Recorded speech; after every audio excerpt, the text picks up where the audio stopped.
Good afternoon. The Prime Minister has led tributes here to the last leader of the Soviet Union, Mikhail Gorbachev, who has died at the age of 91. It was his reforms which led to the fall of the Iron Curtain and changed the map of Europe for good, and he was only in power for 7 years. But the changes led to the breakup of the USSR, and for that, along with the economic hardship which followed, Gorbachev was widely despised at home.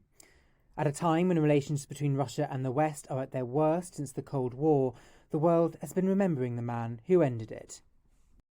Still to come, the warning from doctors over the dangers of laughing gas, and why Emma Raducanu thinks her first-round defeat at the US Open might be good for her future. A 12-year-old boy is in hospital after being stabbed in East London yesterday. He was treated at the scene, and his injuries are not thought to be life-threatening.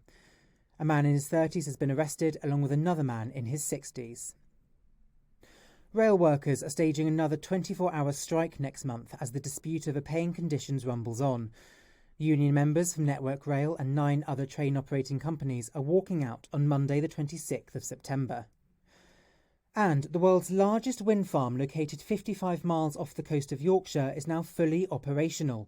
The Hornsea 2 project, developed by energy firm Ørsted, has 165 wind turbines and will power 1.4 million homes in the UK. Russia's war in Ukraine has been blamed many times for the soaring costs of energy, but now the consequences of the invasion are pushing up food prices as well. New figures show that the cost of food this month rose at its fastest rate since 2008.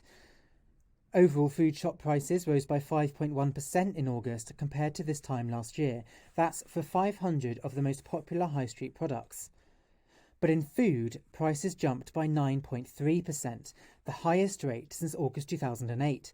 And for fresh food, such as milk and margarine, it's even worse, at more than 10.5%.